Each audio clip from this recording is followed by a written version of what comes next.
wabarakatuh. Terima kasih Bapak atas sambutan yang diberikan. Semoga harapan-harapan yang disampaikan untuk tata laksana redress manifest tadi dapat terlaksana setelah adanya acara sosialisasi ini. Selanjutnya, mari kita dengarkan penyampaian fakta integritas yang akan disampaikan oleh Bapak Anwar Haryanto selaku Kepala Seksi Bimbingan Kepatuhan. Waktu dan ruang kami silahkan. Terima kasih Mbak Anissa. Apakah suara saya terdengar jelas? Siap, jelas Bapak. Baik, terima kasih. Bismillahirrahmanirrahim. Assalamualaikum warahmatullahi wabarakatuh. Selamat pagi, salam sejahtera, salam sehat untuk kita semua. Yang kami hormati Pak Purnomo, Kepala Bidang PPC 2, kemudian yang kami hormati para narasumber, panitia, dan seluruh pegawai peserta Pintar Kepabeanan, dan yang kami muliakan para peserta Pintar Kepabeanan pagi ini mengenai tata laksana redress manifest yang mungkin para peserta terdiri dari ada Bapak Ibu importir, PPJK, kemudian forwarder, kemudian pengangkut, ground handling, juga mungkin ada dari PJT maupun pengusaha TPS. Bapak Ibu semua, mungkin untuk lebih mencarikan suasana, izinkan saya membuka dengan sedikit pantun. Mohon dibantu Bapak dan Ibu.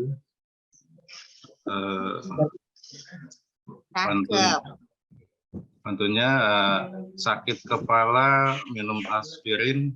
Cakep.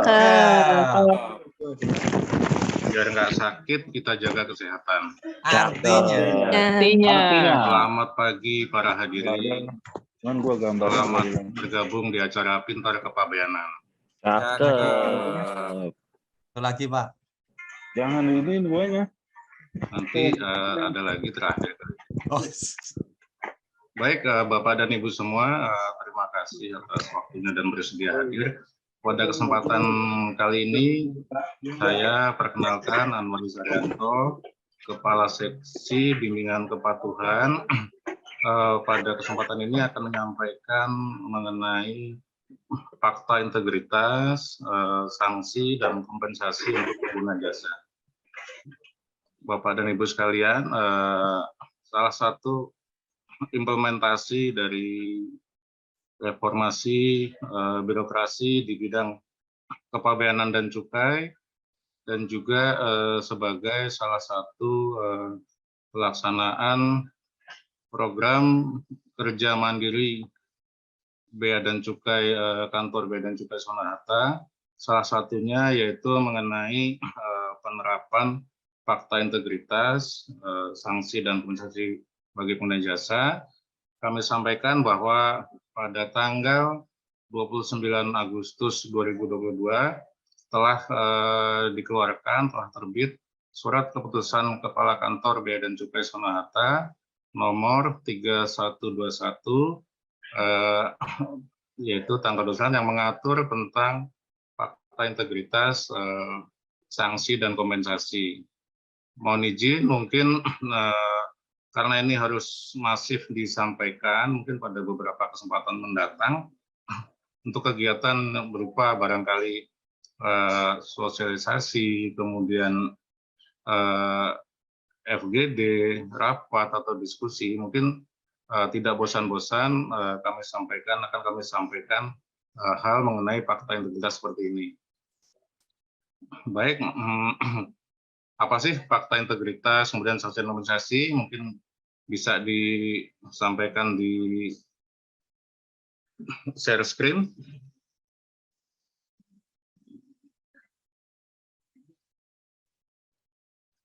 Silahkan dari teman-teman panitia.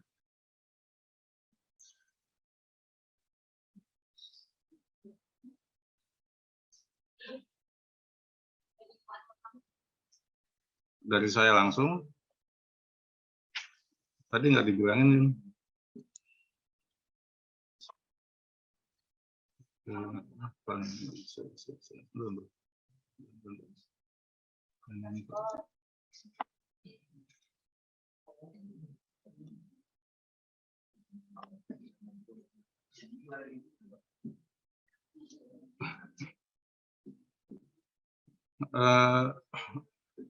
itu fakta integritas, sanksi dan kompensasi bagi pengguna jasa? Fakta integritas yaitu ada dua macam. Yang pertama, fakta integritas yang bersifat umum dan fakta integritas yang bersifat transaksional.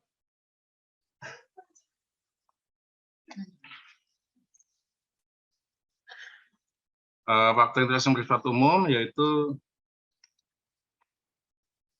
dia ditandatangani hanya sekali saja, yang ditandatangani oleh dua pihak, yaitu dari pimpinan atau kepala kantor Bea Cukai Soekarno-Hatta satu pihak, dan di pihak lain yaitu dari pihak perusahaan swasta profit oriented yang menggunakan atau yang menerima jasa layanan dari Bea Cukai Suta.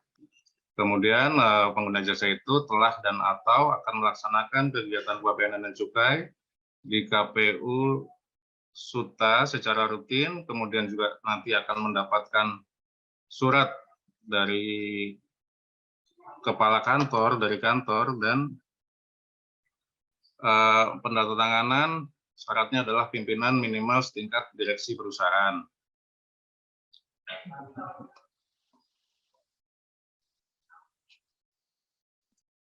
Kemudian ada fakta integritas yang kedua, yaitu fakta integritas transaksional. Dia sifatnya ditandatangani setiap kali terjadi kegiatan pelayanan atau pengawasan yang bersifat tatap muka. Jadi ketika Bapak Ibu nanti barangkali ada suatu kegiatan layanan, itu nanti bisa jadi sangat dimungkinkan akan ditandatangani atau disodori untuk fakta integritas, yang mana kegiatan atau event yang ada penandatanganan fakta integritas itu nanti akan ditetapkan oleh kepala kantor dengan nota dinas atau disebutkan dalam surat tugas atau surat perintah. Jadi itu ya, nanti Bapak Ibu pengguna jasa KPU BC Suta nanti akan kami kirimkan surat, dan sebelumnya juga mungkin kami minta Bapak Ibu untuk barangkali bisa menyerahkan nama pimpinan atau direksi yang nanti akan tanda tangan di fakta integritas. Karena nanti nama dan jabatan itu akan kami buat, akan kami ketik di dalam fakta integritas itu, yang nanti akan ditandatangani lebih dulu oleh kepala kantor Bu Pinarimanan, dan akan ditandatangani, akan kami kirimkan untuk ditandatangani oleh pimpinan minimal setingkat direksi.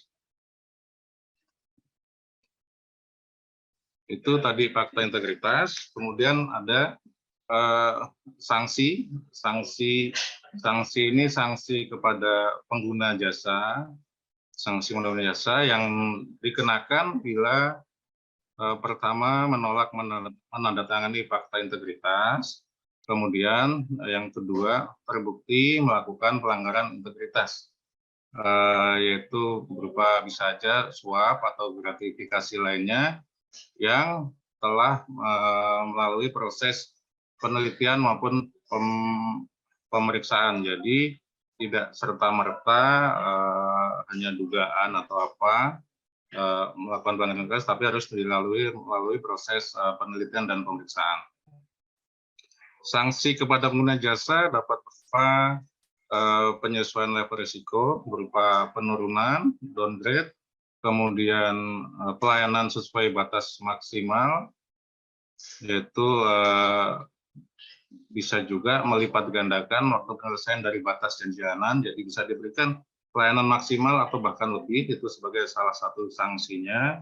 Kemudian juga bisa saja tidak diberikan pelayanan lembur untuk permohonan yang biasa melakukan pelayanan lembur, mungkin bisa tidak diberikan pelayanan lembur, dan juga salah satu sanksinya tidak dapat dinominasikan sebagai penerima penghargaan. Ketentuan sanksi diberikan dalam jangka waktu 3 bulan dan sangat mungkin bisa dapat diperpanjang. Kemudian sanksi tersebut tidak menghilangkan sanksi peraturan perundang-undangan di bidang kepabeanan dan cukai, serta kami beritahukan dengan menggunakan surat dinas. Itu berupa sanksi, dan yang terakhir yaitu kompensasi. Karena tidak adil kalau ada sanksi tapi tidak ada kompensasi. Jadi kompensasi dapat diberikan jika layanan dari BC Suta ini melebihi batas janji waktu layanan yang disebabkan murni oleh kelalaian petugas. Jadi tidak termasuk layanan yang melebihi batas itu jika disebabkan oleh tidak berfungsinya sistem atau terjadi keadaan kahar seperti itu. Nah, kompensasi kepada Bapak Ibu pengguna jasa ini dapat berupa, bisa dipilih salah satu, yaitu apakah Bapak Ibu nanti meminta permintaan maaf tertulis dari kepala kantor, kemudian ada souvenir yang bisa dipilih, nanti kami sebutkan, kami sampaikan apa-apa saja souvenirnya yang tersedia. Kemudian ada kompensasi juga berupa prioritas percepatan penyelesaian layanan untuk 3 dokumen atau permohonan. Nah, itu kompensasinya jika barangkali nanti ada kejadian layanan yang melebihi batas waktu, nah itu prioritasnya bisa dipilih, yaitu prioritas percepatan. Nah, itu akan kita kerjakan secepat-cepatnya untuk 3 dokumen atau permohonan. Dan bisa lagi atau kompensasi lain sesuai ketetapan kepala kantor.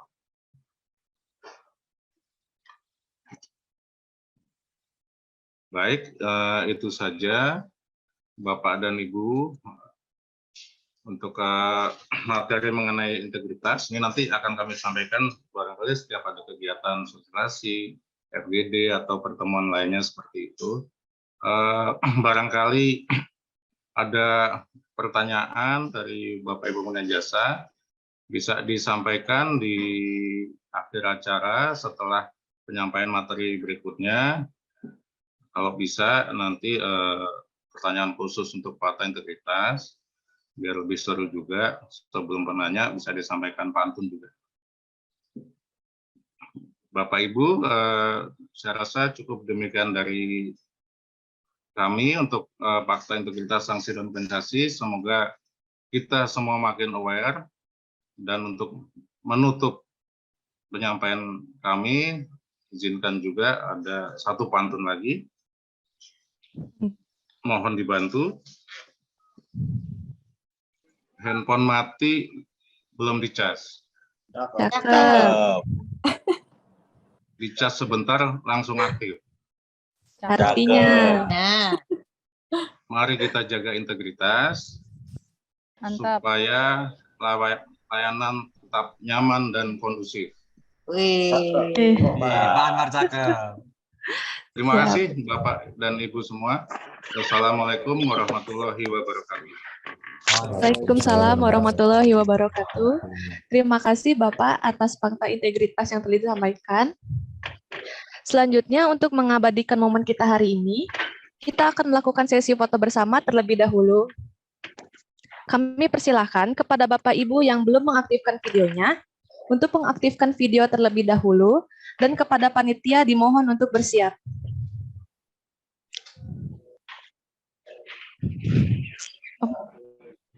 Terima kasih.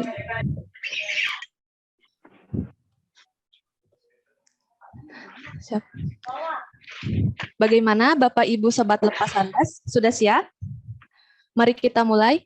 Foto yang pertama, silakan Bapak dan Ibu menunjukkan senyuman terbaiknya. Kita hitung. 3, 2, 1.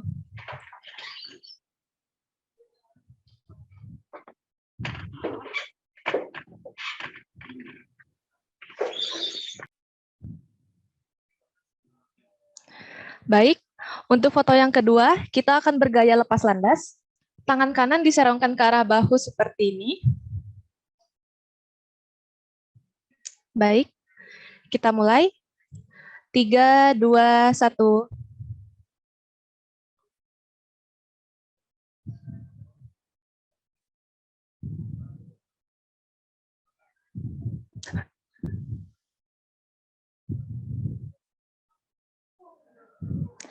Untuk selanjutnya, silakan gaya bebas.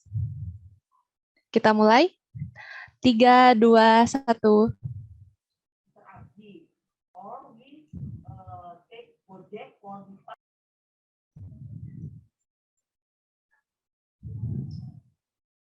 Yap.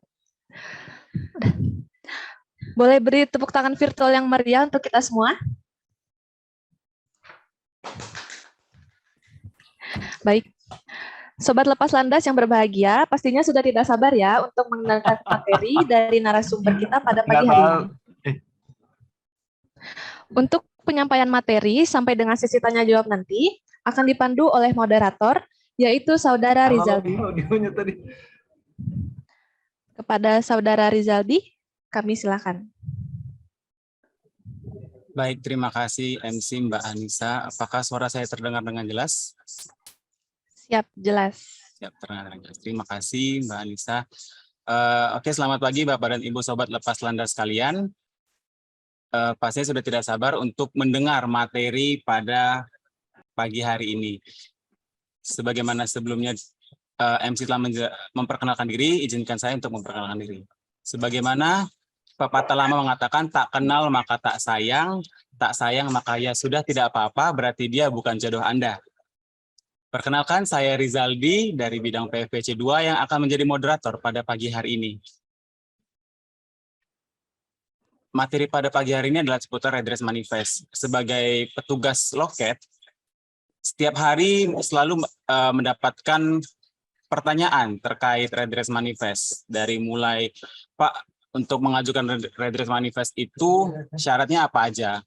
Yang kedua, untuk mengajukan redress manifest ini, apakah melalui manual atau lewat online? Atau juga ada yang mengatakan seperti ini, Pak, saya sudah mengajukan redress manifest nih, tapi kok belum ada putusan. Bahkan yang paling aneh adalah, Pak, redress manifest itu apa? Sampai nanyanya ke loket. Nah, jadi semuanya itu mungkin akan saya sampaikan sedikit kulitnya tentang redress manifest. Sebagaimana sudah disampaikan sebelumnya, redress manifest ini adalah perbaikan data, bukan perubahan data. Jadi data yang sudah Bapak Ibu sampaikan melalui portal manifest, itu akan masuk dan akan dicek kesesuaiannya dengan data PIB yang sudah masuk sebelumnya di kami. Nah, semua pertanyaan itu tadi nanti akan disampaikan secara tuntas dan jelas oleh dua narasumber kita pada pagi hari ini. Nah, narasumber kita pada pagi hari ini ada Pak Yudi Liusmar selaku Kepala Seksi Administrasi Manifest dan juga analis dari Administrasi Manifest Bang Erik Evan yang telah hadir di tengah-tengah Zoom hari ini. Selamat pagi Bapak Yudi dan juga Bang Erik. Selamat pagi, Mas Rizaldi. Selamat pagi. Selamat pagi. Gimana kabarnya, Pak? Alhamdulillah, sehat. Semoga semua sehat-sehat semua ya. Alhamdulillah, sehat. Bang Erik, gimana kabarnya, Bang Erik? Sehat ya, mudah-mudahan sehat semua lah kita. Alhamdulillah, sehat semua ya. Terlihat dari wajah-wajahnya sepertinya sudah siap untuk menyampaikan materi nih, Pak. Dan juga Bang Erik. Siap. Oh, sudah siap ya? Sudah siap. Oh, baik.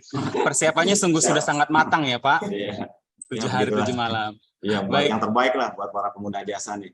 Siap, terima kasih Pak untuk persiapannya. Jadi langsung saja tidak untuk memperpanjang waktu kepada Pak Yudi Liusmar untuk dapat menyampaikan materi pertamanya. Pada Pak Yudi, kami persilakan. Terima kasih Mas Rizaldi. Apa suara saya bisa terdengar jelas? Jelas. Jelas ya.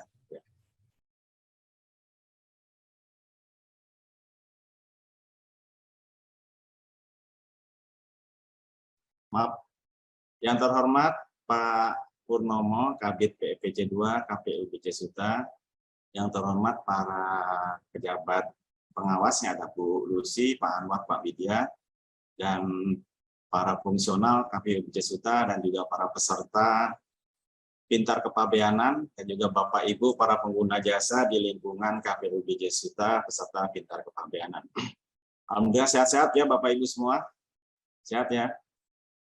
Mudah-mudahan semua para sehat, selalu diberikan kesehatan, keberkahan, dan Mudah-mudahan yang sedang ada keluarga kita atau saudara kita, teman kita yang sedang diuji sakit untuk bisa diberikan kesembuhan. Amin.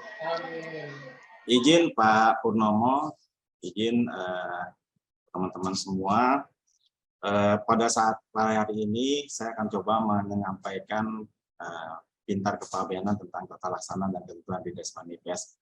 Sebelumnya saya mengucapkan terima kasih ya kepada panitia yang telah menyelenggarakan acara ini. Ini baik sekali ya acara ini. Sebelumnya mungkin saya perkenalkan diri ya. Saya mungkin sampai saya lihat sudah banyak yang kenal sepertinya ya, Bapak Ibu semua, karena selalu berhubungan dengan Manifest ini ada beberapa perusahaan-perusahaan airline, perusahaan MQCC, freight forwarder, PPJK ini sepertinya banyak yang sudah mengenal. Namun yang belum kenal, perkenalkan saya Yudi, saya kasih administrasi Manifest di bidang PEPC 2 di bawah komando Pak Purnomo.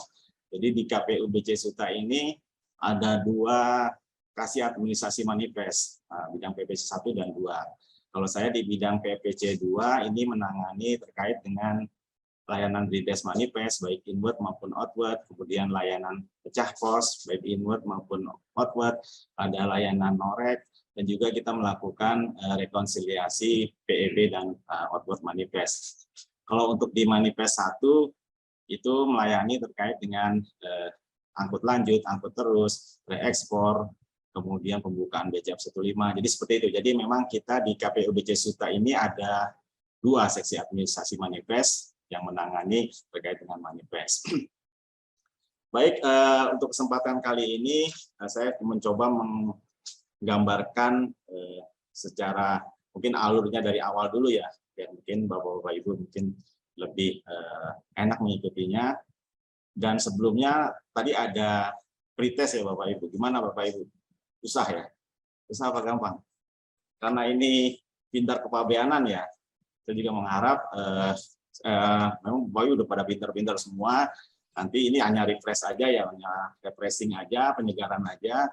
Sebelumnya mungkin Bapak Ibu sudah memahami, dan ini coba kita refresh lagi. Dan nanti juga ada post test yang mudah-mudahan yang menyimak mengikuti materi ini post testnya 100 semua. Amin ya, nggak apa-apa pretestnya masih ada salah-salah, nggak apa-apa. Baik Bapak Ibu, saya coba gambarkan dari awal ya, sebelum kita masuk ke materi inti tentang tata laksana dan ketentuan Riders. Mungkin bisa slide next.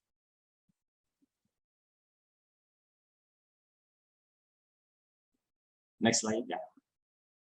Ya, saya coba awali dengan alur perdagangan internasional. Di sini kalau kita lihat ada pihak-pihak yang terkait dengan alur perdagangan internasional ini.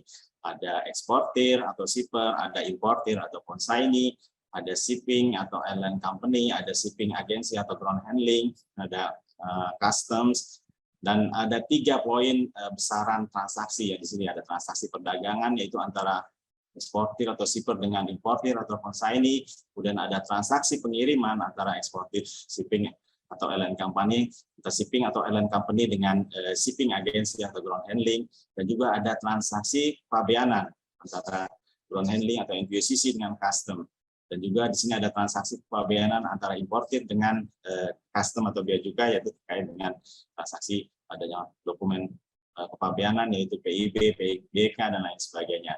Ini Bapak Ibu mungkin bisa lihat. Jadi Bapak Ibu merupakan bagian dari alur perdagangan ini. Jadi seperti ini, ada transaksi perdagangan antara importir dan eksportir, ada sales contract, ada purchase order, nanti ada invoice, ada packing list. Transaksi antara eksportir dan shipping atau airline company itu ada shipping instruction. Kemudian transaksi pengiriman, ada transaksi antara custom dengan ground handling, ada inward manifest, dan lain sebagainya. Ini awal mula alur perdagangan internasional yang terjadi. Nah, next, dari alur ini, sebelum kita masuk ke tata laksana, ini ada dasar hukumnya, ada yang melandasi untuk terkait dengan manifest ini. Untuk yang peraturan yang paling tertinggi, yaitu Undang-Undang Kepabeanan, itu di Undang-Undang nomor 10 tahun 95, junto nomor 17 tahun 2006, untuk manifest ini ada 2 besaran pokok, yaitu ada di pasal 7A dan pasal 9A. Di pasal 7A itu terkait dengan RKSP dan pemberitahuan kedatangan sarana pengangkut. Di pasal 9A itu terkait dengan pemberitahuan keberangkatan sarana pengangkut. Yang inward yang mana? Inward manifest yang mana Bapak Ibu? 7A apa 9A? Ya, jadi yang 7A ya. 7A ini terkait dengan inward manifest, 9A terkait dengan outward manifest. Nanti ada ayat-ayatnya, di 7A ada beberapa ayat, kemudian di 9A juga ada beberapa ayat. Nanti next slide akan coba saya sampaikan. Nah, turun ke peraturan yang di bawahnya, yaitu di Peraturan Menteri Keuangan, yaitu Peraturan Menteri Keuangan 158 tahun 2017, yang sudah ada perubahan, yaitu PMK 97 tahun 2020. Nah, ini mungkin ada tadi ya di pretest.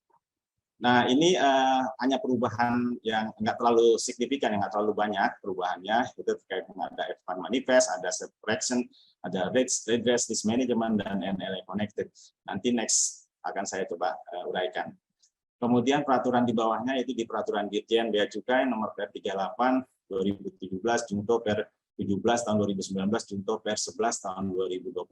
Ini juga tidak banyak perubahannya, hanya terkait dengan terhubung dengan National Logistic Ecosystem atau NLA. Next. Berikutnya. Nah, ini yang ayat-ayat dari pasal 7A, mungkin bisa nanti Bapak-Bapak bisa baca lagi. Terkait ayat 1 yaitu terkait kewajiban pemberitahuan RKSP, kemudian ayat 2-nya kewajiban mencantumkan barang dalam manifest, kemudian ayat 3-nya terkait dengan pemberitaan inward manifest dan seterusnya. Untuk kalau 9A ini terkait dengan outward manifest. Mungkin nanti next saja nih, skip aja. Oke, setelah dari undang-undang ini diturunkan ke PMK 158 tahun 2017 Junto PMK 97 tahun 2020. Yang poin penting di sini ini juga ada kayaknya tadi ya di pretest. Ada kewajiban pengangkut terkait NLA. Jadi nanti Bapak Ibu kalau KPU BC Suta ini sudah dimandatorikan untuk NLA, maka Bapak Ibu harus terhubung dengan NLA dan Bapak Ibu harus menyediakan sistem DO online dalam waktu maksimal 90 hari setelah mandatori. Kalau Bapak Ibu tidak memenuhi, maka akan ada sanksi layanan. Seperti di bawahnya, sanksi layanan jika Bapak Ibu tidak terhubung dengan NLA dan menyediakan DO online. Tapi di KPU BC Suta ini masih belum mandatori ya, jadi masih kita menunggu dari kantor pusat untuk kapan mandatori KPU BC Suta. Dan juga nanti ada sanksi pengenaan denda ya, penegasan tentang pengenaan denda. Ini di PMK 97 lebih ditegaskan lagi terkait dengan penyampaian pengenaan denda. Next. Berikutnya.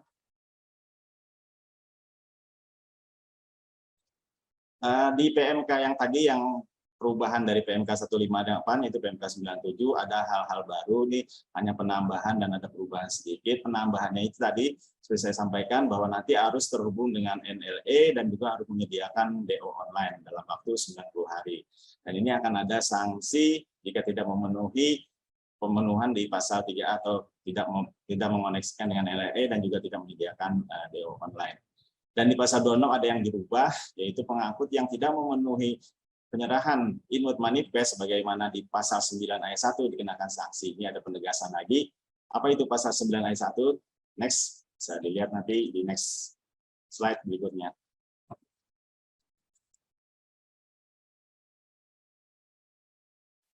Nah, ini kalau di PR 38 sama ya, ada perubahan sedikit, yaitu di pasal 81A, dia ada disisipkan pasal 8 ayat 1A, yaitu tentang penyampaian data informasi dalam RKSP oleh operator saldo pengangkut dan kuasanya sebelum jangka waktu yang ditetapkan. Di pasal 26 ada perubahan, jadi pengangkut yang tidak menyampaikan maupun yang telat menyampaikan itu dikenakan sanksi. Dan juga yang tidak memenuhi pasal 9 ayat 1 itu dikenakan sanksi sesuai dengan Undang-Undang Kepabeanan. Sanksi ini diatur di peraturan pemerintah. Apa pasal 9 ayat 1? Next slide. Pasal 9 ayat 1 yaitu pengangkut yang telah menyampaikan pemberitahuan RKSP sebagaimana dimaksud pasal 7 ayat 1 yang akan melakukan kegiatan pembongkaran, tidak melakukan pembongkaran tetapi akan dilakukan pemuatan atau tidak melakukan kegiatan pembongkaran dan atau pemuatan serta lego jangkar atau sangkar lebih dari 24 jam sejak kedatangan untuk laut ya. Kemudian kalau yang udara mendarat lebih dari 8 jam sejak kedatangan untuk sarana pengangkut udara wajib menyerahkan pemberitahuan inward manifest. Jadi Bapak Ibu yang nggak melakukan pembongkaran tapi dia mendaratnya lebih dari 8 jam itu harus menyerahkan pemberitahuan inward manifest. Ini tadi juga ada sebelumnya soal manifest. Next. Nah, ini kalau yang pasal 27A ini terkait dengan rekon outward dan PEB. Ini hanya tambahan, penyisipan tambahan sedikit saja. Next saja. Lanjut. Nah, yang paling Bapak Ibu mungkin perlu pahami dan perlu kita semua perlu ini terkait dengan pengangkut. Apa sih yang dimaksud dengan pengangkut itu apa? Karena di undang-undang di PMK ini semua menyebutkan pengangkut. Jadi kita perlu memahami apa sih definisi tentang pengangkut itu. Jadi pengangkut adalah orang atau kuasanya yang bertanggung jawab atas pengoperasian sarana pengangkut, yaitu airline ya, operator sarana pengangkut itu airline atau kuasa operator, di sini ground handling. Itu untuk poin A. Jadi pengangkut itu airline atau ground handling, itu terkait dengan poin A. Kemudian yang B, berwenang melaksanakan kontrak pengangkutan, itu NVCC dan penyelenggara pos. Kalau di kita ada NVCC mungkin dan juga ada freight forwarder atau PPJK di sini, karena di udara ini ada NVCC dan juga mungkin ada freight forwarder dan penyelenggara pos. Penyelenggara pos ini bisa PJT untuk di Suta ini dan juga bisa penyelenggara PT Pos di Indonesia. Jadi ini pengertian atau definisi tentang pengangkut. Ini yang perlu kita yang perlu kita pahami. Lanjut. Nah, para pengangkut ini itu ada kewajibannya, itu kewajiban melakukan registrasi kepabeanan. Jadi Bapak Ibu yang sudah beroperasi sini tentunya sudah melakukan registrasi kepabeanan.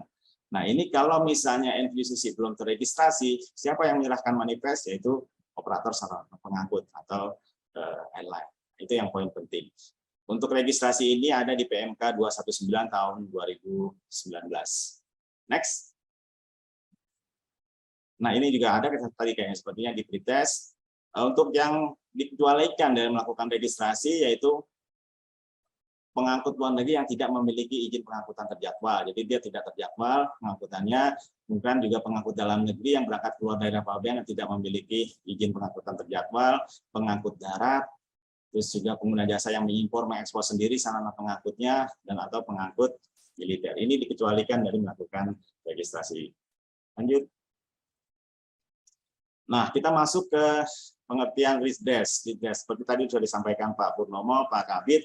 Jadi redress ini adalah perbaikan ya. Jadi perbaikan atas kesalahan data, bukan tadi seperti disampaikan Pak Kabid, bukan sebenarnya harusnya sudah benar, tapi dilakukan perubahan karena PT yang sebelumnya yang untuk dilakukan perubahan ini tidak memenuhi ketentuan atau tidak memenuhi persyaratan yang harus dilengkapi. Nah, itu bukan seperti itu. Jadi memang benar-benar perbaikan, ada kesalahan data. Airline atau NVCC salah misalnya typo atau mungkin ada karakter mungkin masuk ke poin item yang sebelumnya yang seperti itu. Jadi memang ini hanya kesalahan data, bukan adanya perubahan yang untuk agar memenuhi, karena tidak memenuhi ketentuan makanya dia dialihkan ke perusahaan yang memenuhi ketentuan. Seperti itu kira-kira terkait dengan perbaikan. Apa saja yang bisa diperbaiki yaitu RKSP atau pendahuluan inward manifest atau BC10, inward manifest, outward manifest, dan juga bisa dilakukan pembatalan inward dan outward. Lanjut. Di mana ini adanya di ketentuan sebelumnya mengapa kita perlu lakukan perbaikan? Yang pertama yaitu untuk keperluan penggabungan manifest. Jadi Bapak Ibu airline melakukan submit manifest, NVCC melakukan submit manifest, ini sistem akan melakukan penggabungan.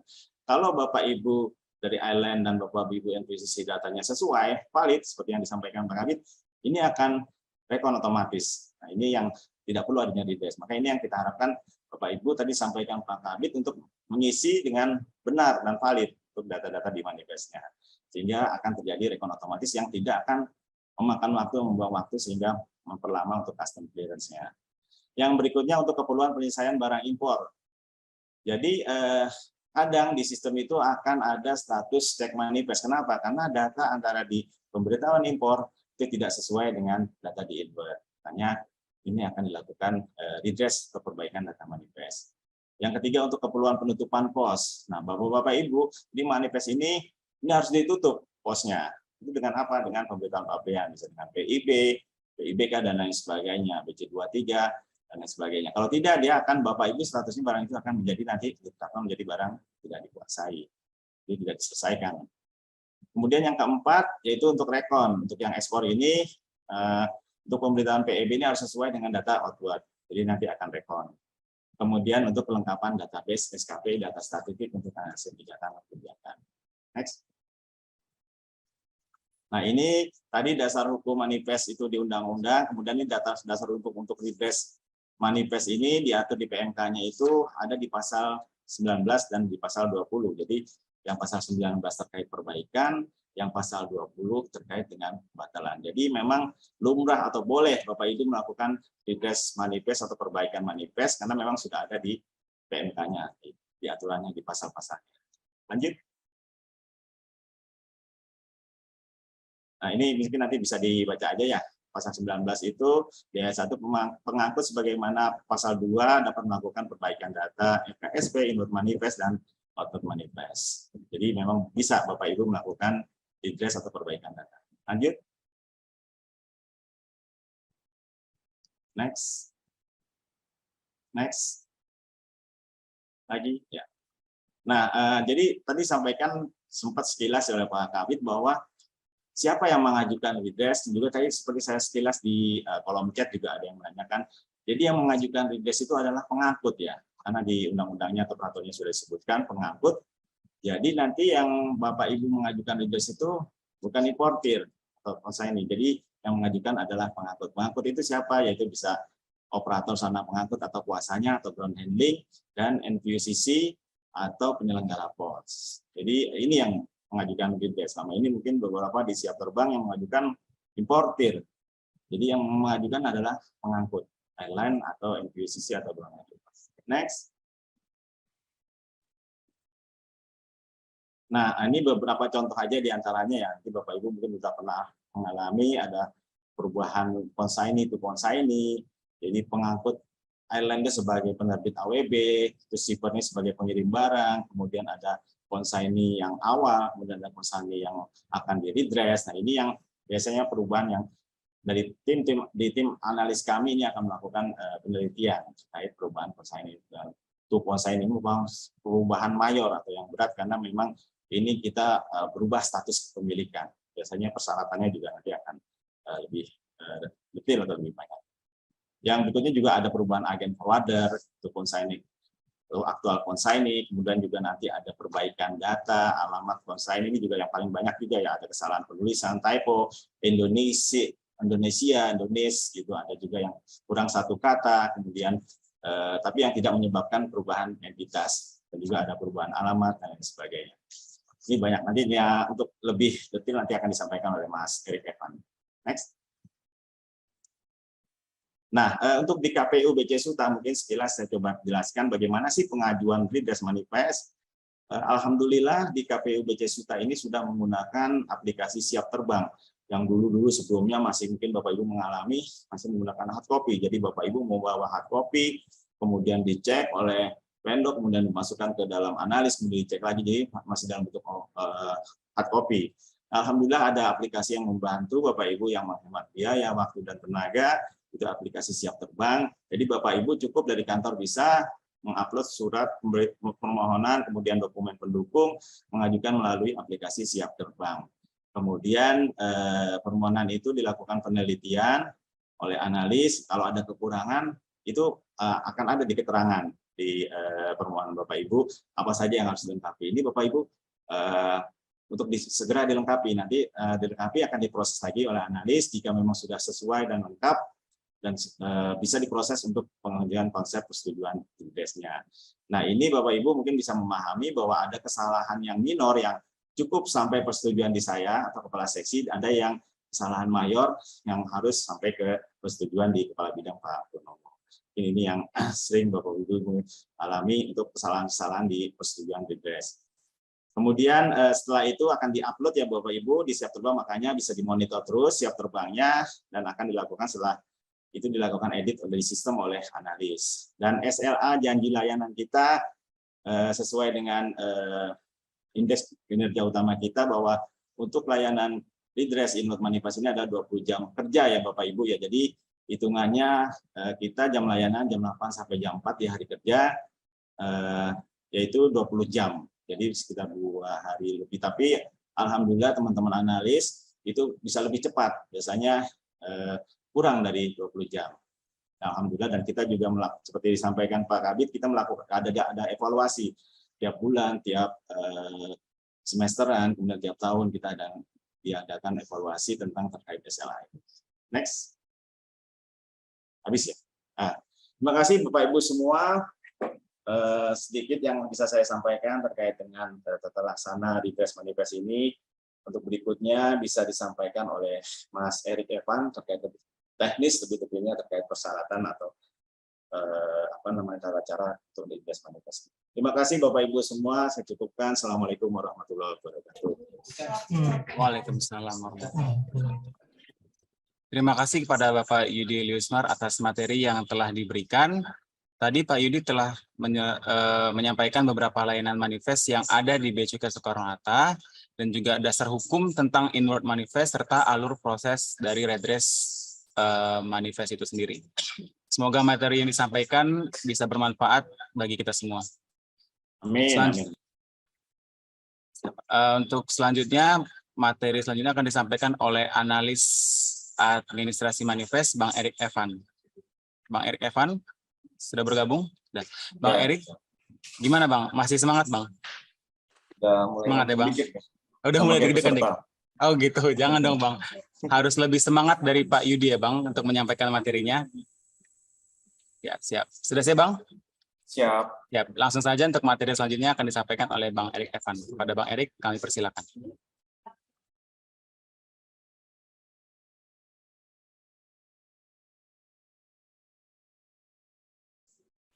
Baik, selamat pagi para peserta dan Bapak-Bapak, Ibu-Ibu sekalian. Perkenalkan saya Erik Evan, analis dari Redress Inward Manifest. Langsung saja, tadi Pak Yudi sudah menjelaskan gambaran secara luas ya mengenai manifest. Kemudian bagian saya adalah operasionalnya. Mungkin nantinya ini bakal jadi bikin ngantuk lah, tapi dimohon agar tetap siap ya untuk menerima materi. Baik.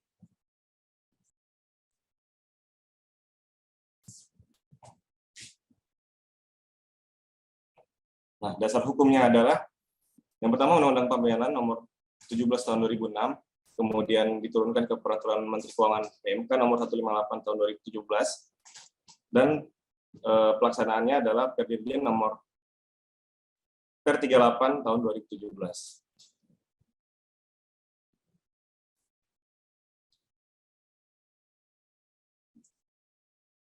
Kembali lagi kami ingatkan bahwa redress adalah perbaikan data, bukan perubahan data. Seperti yang dibilang Pak Yudi dan Pak Purnomo sebelumnya, bahwa kondisinya adalah yang pertama data awal salah sehingga perlu diajukan perbaikan. Bukan data awalnya sudah benar, kemudian ingin diubah karena tidak punya perizinan atau ketentuan yang tidak bisa dipenuhi. Nah, itu bukan redress. Karena redress pada dasarnya adalah perbaikan data. Syaratnya adalah bukti yang kuat. Nah, permohonan redress diajukan oleh pengangkut. Siapa pengangkut? Pengangkut adalah operator sarkut, sarana pengangkut atau kuasanya, kemudian pengangkut kontraktual dan atau penyelenggara pos.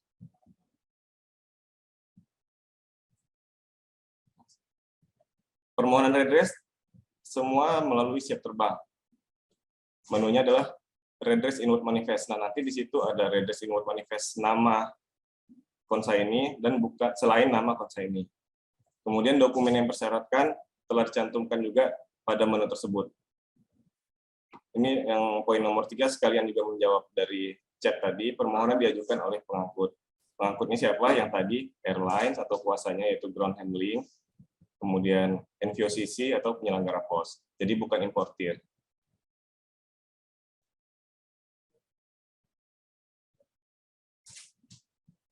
Nah, untuk redress inward manifest, tanggung jawabnya adalah di pengangkut, yaitu operator sarana pengangkut atau kuasanya, pengangkut kontraktual, dan atau penyelenggara pos. Kewajibannya Pengangkut berkewajiban melakukan registrasi kepabeanan, menyampaikan LKSP, dan menyampaikan Inward Manifest.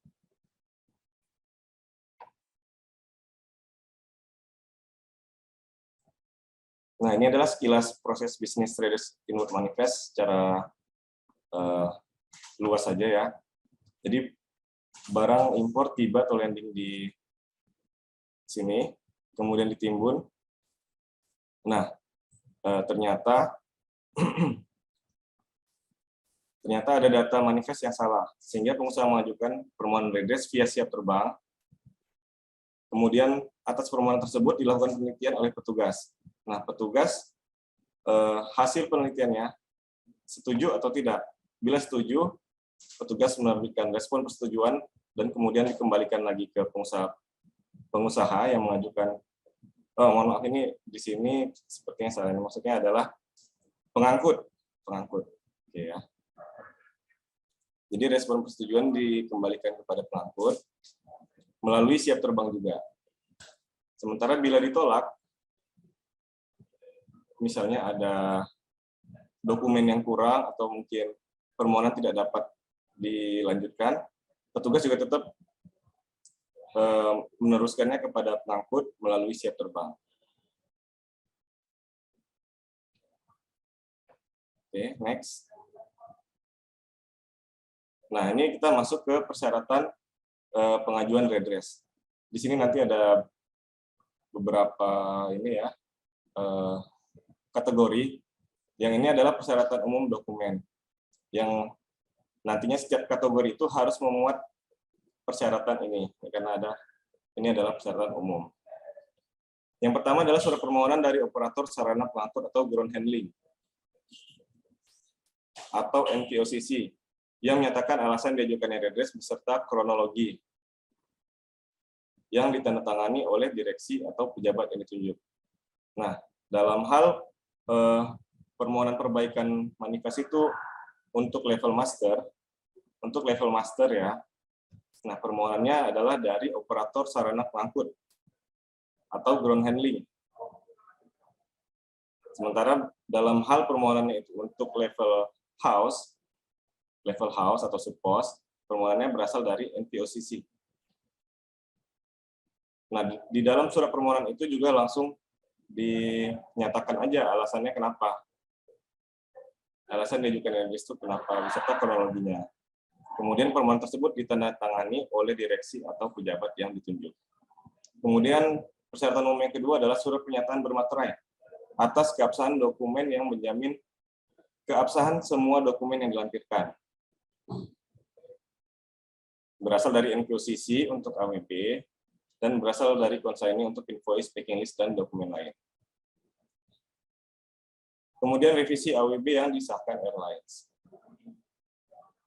Disahkannya dalam bentuk apa? Pembuatan nama, jabatan, dan tanda tangan dari orang yang berwenang di airlines.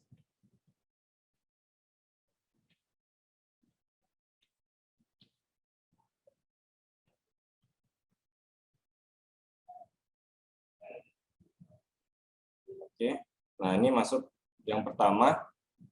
Setelah tadi persyaratan umum, ini adalah persyaratan untuk permohonan redress dalam hal nama agen forwarder atau NPOCC yang salah. Yang pertama adalah statement letter dari agent origin. Langsung dikirim ke email manifestpjsuta@yahoo.co.id. Statement letter dari agent origin langsung dikirim. Jadi bukan melalui NPOCC-nya lagi ya, tapi melainkan langsung dari agent origin. Kemudian yang kedua adalah cargo manifest dan FFM dan FWB.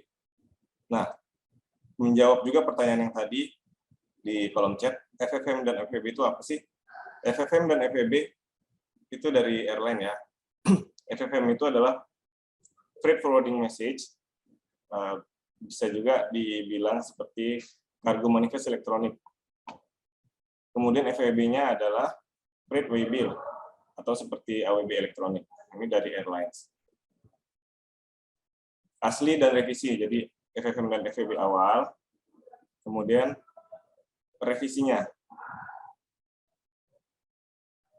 Oke, ini ada tiga persyaratan dokumen untuk perbaikan nama agent forwarder atau NVOCC.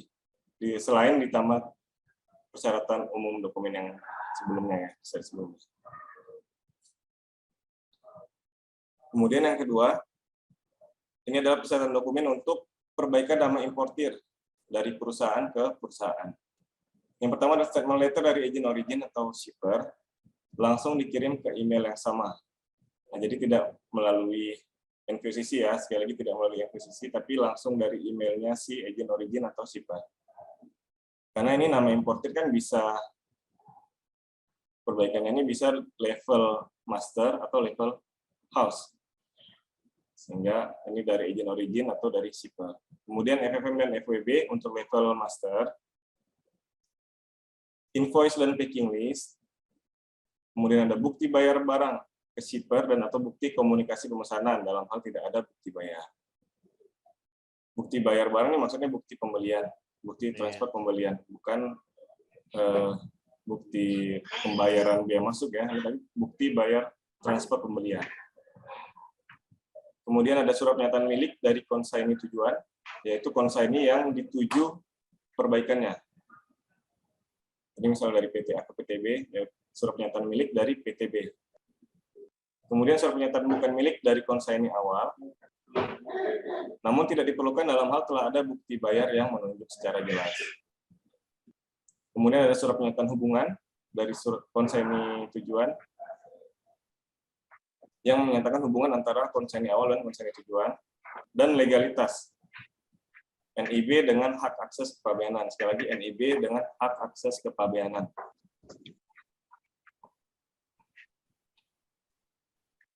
Apa suara saya kedengaran?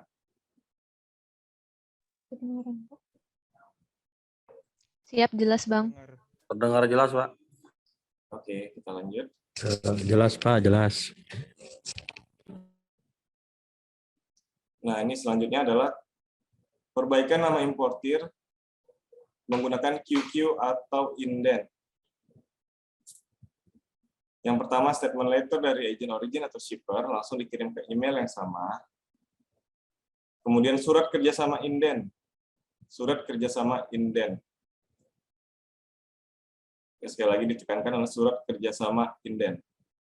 Kemudian bukti bayar barang ke shipper dan atau bukti komunikasi pemesanan dan legalitas NIB. Lanjut.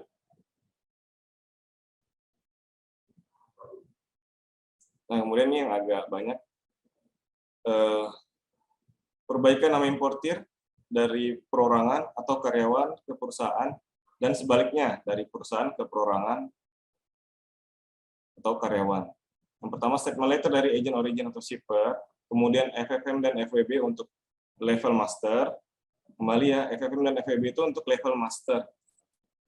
Untuk level master ya.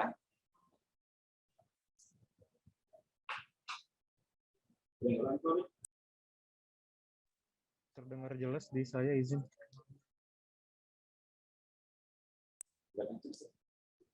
Oke, lanjut ya. Mungkin Bapak yang tadi kembali yang sebelumnya. FFM dan FWB itu untuk level master. Kemudian ada invoice dan packing list. Kemudian surat keterangan kerja dari pihak perusahaan dalam hal konsadi yang perorangan itu adalah karyawan dari perusahaan tersebut. Kemudian salinan ID card plus KTP untuk yang perorangan tadi.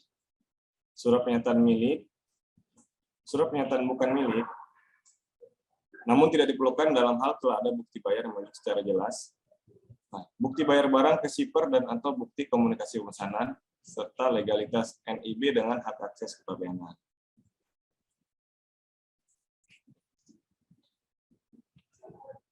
Lanjut.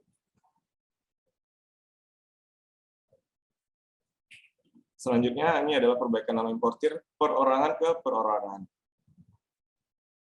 Kembali lagi ada statement letter dari shipper, kemudian invoice dan packing list, bukti bayar barang ke shipper dan atau bukti komunikasi pemesanan, surat pernyataan milik dari konsaini tujuan, surat pernyataan bukan milik dari konsaini awal, tidak diperlukan dalam hal telah ada bukti bayar yang menunjuk secara jelas, kemudian surat keterangan hubungan, kemudian KTP dan NPWP. sebenarnya Bapak Ibu secara umum dokumen-dokumen yang dibutuhkan di sini hampir sama.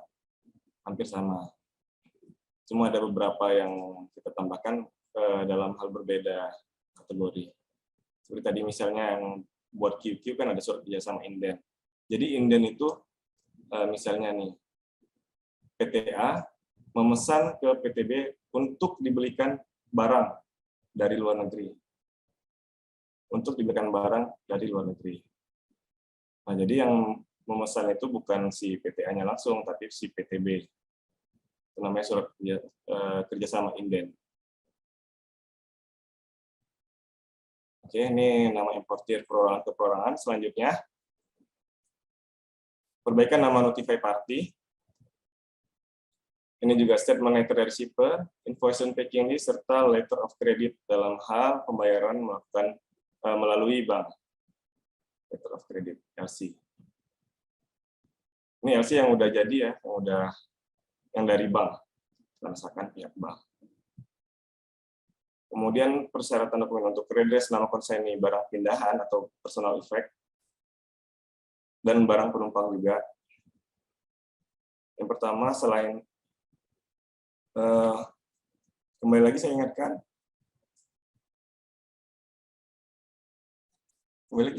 ya,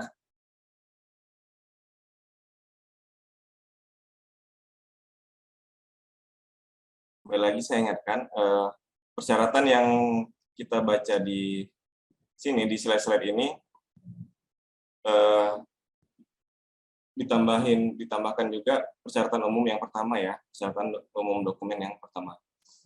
Jadi bukan sebenarnya misalnya seperti ini, redress nama konsaini barang pindahan atau personal effect, cuma ada 4 nih, bukan gitu. Bukan cuma 4, tapi ditambahkan persyaratan umum dokumen yang 3 di awal. Oke, kita lanjut lagi ke redress nama konsaini barang pindahan atau personal effect, dan juga barang penumpang. Selain persyaratan umum dokumen yang tadi, ini ditambahkan dengan scan paspor bagian data diri dan cap kedatangan imigrasi, kemudian kopi tiket dan boarding pass, surat keterangan dari KBRI atau KJRI dalam hal pindahan atau kitas, dan invoice dan packing list. Lanjut. Kemudian redress nama konsaini barang penumpang ya, ini seperti yang tadi. Lanjut.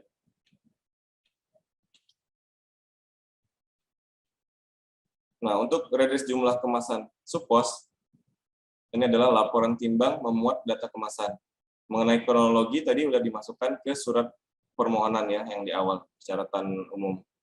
Laporan timbang memuat data kemasan.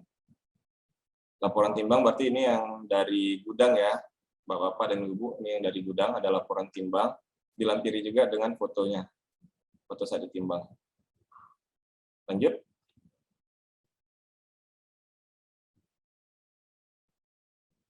Kemudian untuk redress berat juga sama, laporan hasil timbang ulang, serta foto barang pada saat timbang.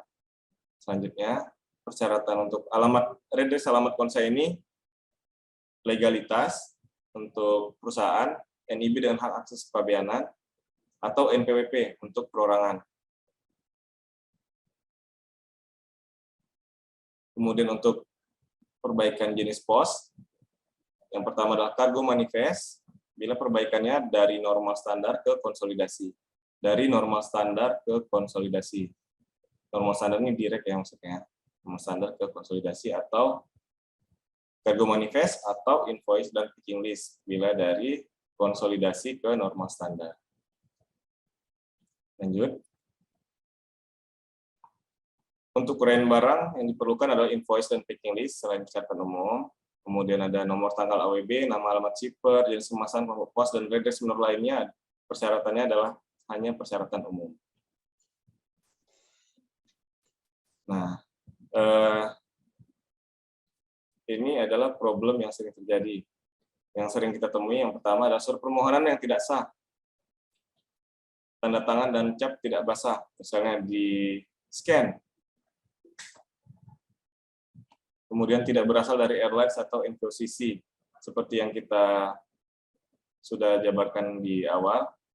Yang bertanggung jawab dalam penyampaian manifest ini adalah pengangkut. Oleh karena itu, dalam hal ada kesalahan yang ingin diperbaiki, permohonannya berasal dari pengangkut juga. Nah, kadang kita yang analis temui, permohonan itu tidak berasal dari airlines, melainkan langsung dari importir atau dari PPJK. Kemudian yang kedua, pemakaian materai yang berulang. Nah, untuk surat pernyataan kan tentu menggunakan materai.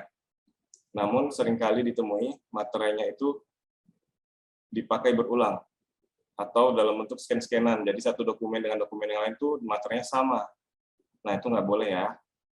Karena materai itu tidak bisa dipergunakan berulang. Oleh karena itu, materai wajib mencantumkan tanggal, bulan, dan tahun. Tanggal, bulan, dan tahun pembubuhan tanda tangan ya.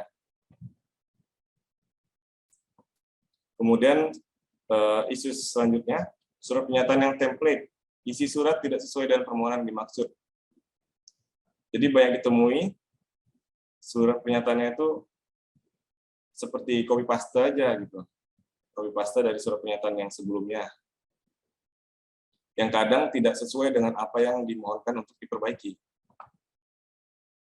Nah, kemudian selanjutnya kadang sudah SPPB tapi masih mengajukan redress. Kemudian tidak ada NIP dengan akses pabeanan impor. Dan tidak ada kronologi kesalahan. Ini yang sering ditemui. Problem yang sering terjadi. Oke. Lanjut. Baik, materinya cukup sekian. Untuk bila ada Bapak dan Ibu yang ingin mengajukan pertanyaan, bisa diisi di kolom komentar pada Zoom meeting atau raise hand dan open mic. Saya kembalikan ke moderator.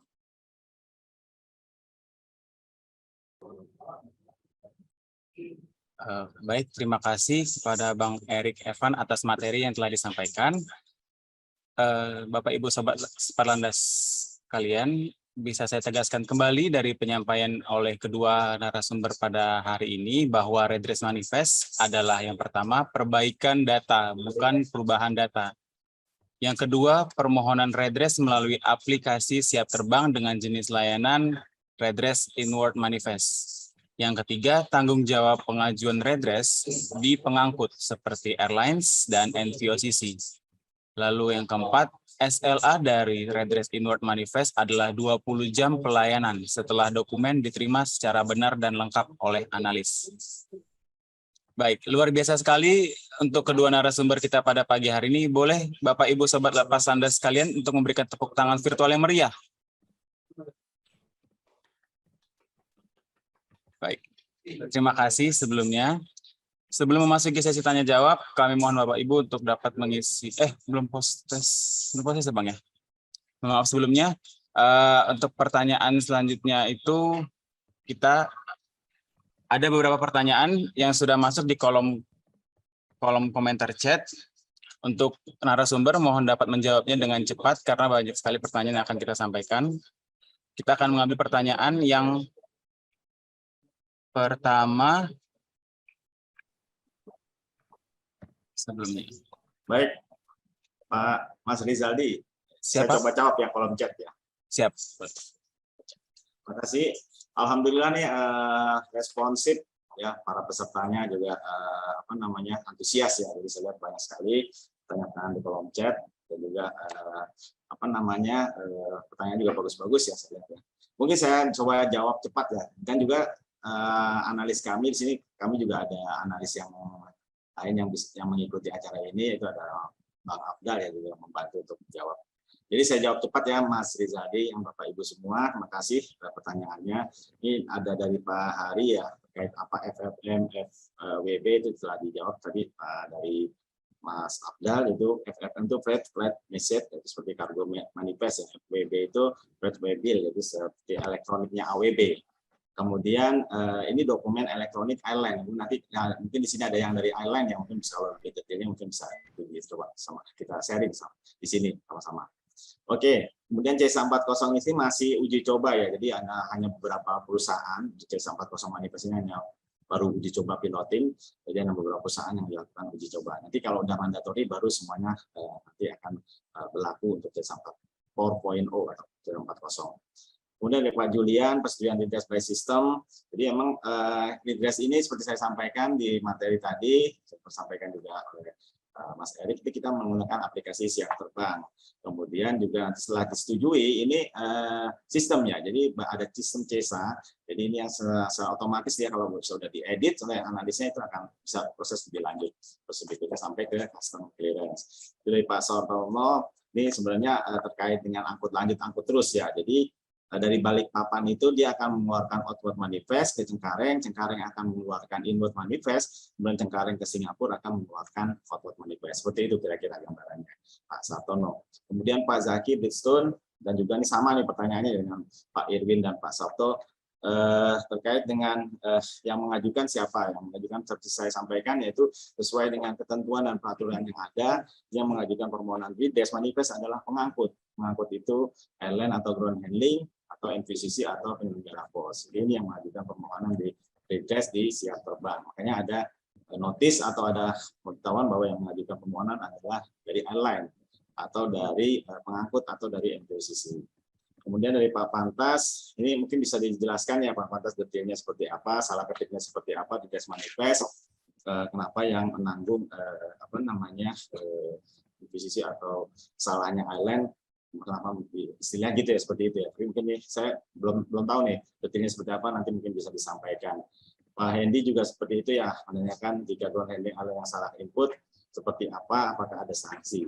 Jadi untuk sanksi di manifest ini yaitu di peraturan dan ketentuannya itu terkait dengan keterlambatan melakukan submit manifest, bisa dari airline atau ground handling, dan juga dari MVCC. Kalau terlambat itu akan ada sanksinya, dan juga atas lebih atau kurang bongkar itu adanya di pengawasan ya, di pengawasan kalau tidak ada dilebihkan kurang dan ini ada unsur dikenakan sanksi, ini akan dikenakan sanksi SPSA oleh ini sekarang sudah kita serahkan ke unit pengawasan atau P2. Pak Harapan, kemudian pertanyaannya apa tadi? Dipisah ya redress konsai ini apa tadi ya pertanyaan Pak Harapan? Terus Mas Lizadi apa tadi pertanyaannya? Harapan usul agar pengajuan itu dipisah berdasarkan ya, jadi di siap terbang ini memang sudah kita pisah Pak ya, jadi ada pengajuan redress konsaini dan selain konsaini ya, konsaini ini yang istilahnya yang redress yang kesalahan mayor atau yang berat, kalau yang selain konsaini yang ringan, yang minor, yang kalau yang konsaini ini itu persetujuannya sampai kepala bidang, kalau yang selain konsaini itu yang minor itu cukup di kepala seksi. Seperti itu kira-kira. Udah dipisah, kita pisah Pak kesalahannya. Jadi sudah disampaikan kesalahan-kesalahannya apa oleh Mas Erik Evan. Kemudian Pak Aldera, modul manifest ini mungkin nanti bisa teman-teman di sini ya. Ini ada pertanyaan nama pesawat tidak ditemukan. Mungkin teman-teman di sini mungkin ada pengalaman bisa di-sharing, disampaikan di sini, atau mungkin bisa Pak Aldera ke bagian Duktek untuk bisa konsultasi. Itu kira-kira yang bisa saya tangkap yang pertanyaan di kolom chat Mas Dari. Silakan. Terima kasih. Baik, terima kasih kepada Pak Yudi atas penyampaian jawaban yang telah disampaikan dari beberapa pertanyaan yang ada di kolom chat. Untuk beberapa pertanyaan yang ada di kolom chat sudah dijawab oleh analis dari administrasi manifest sendiri. Selanjutnya ini saya persilakan kepada Bapak Muhammad Okta untuk menyampaikan pertanyaannya. Apakah Bapak Muhammad Okta masih di Zoom meeting?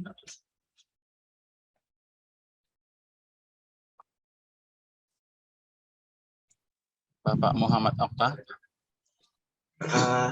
Ya, halo Pak. Ya, silakan disampaikan pertanyaannya Pak. Pertanyaan saya tadi untuk perihal stempel koreksi untuk tanggal EWBIL itu kan kita biasanya bisa tanpa mengajukan redress asalkan EWBIL originalnya itu di stempel oleh airline. Tapi terkadang pernah kita itu tidak ada kantor airlines-nya di sini, dan ground handling juga menolak untuk stempel koreksinya dan menganjurkan untuk kita itu bicara dengan shipper dengan origin untuk perbaikannya itu sendiri, Pak. Apakah bisa dapat solusi lain selain itu, Pak? Soalnya kan itu memerlukan waktu yang lebih lama. Sama satu lagi, untuk permohonan redress pada aplikasi Siap Terbang, apakah bisa ditambahkan menu revisi permohonan untuk antisipasi kalau misalnya pas nota dinas keluar itu ternyata tidak sesuai dengan apa yang kita ajukan permohonannya, Pak? Udah sekian, Pak. Terima kasih. Maaf Pak Okta, ini yang pertama ini apa ya, koreksinya apa nih? Maksudnya salah apa nih Pak ya? Koreksi, stempel koreksi di, maksudnya ada salah apa nih Pak? Ya, pada tanggal EWB-nya tidak sesuai dengan manifest, Pak, antara originalnya, Pak. Berarti tanggal di AWB-nya yang perlu di-redress gitu ya? Tanggalnya salah. Iya, betul, Pak. Maksudnya ini cukup dulu cukup di stempel aja gitu, atau untuk salah satu persyaratannya harus ada stempel gitu ya? Maksudnya gitu ya?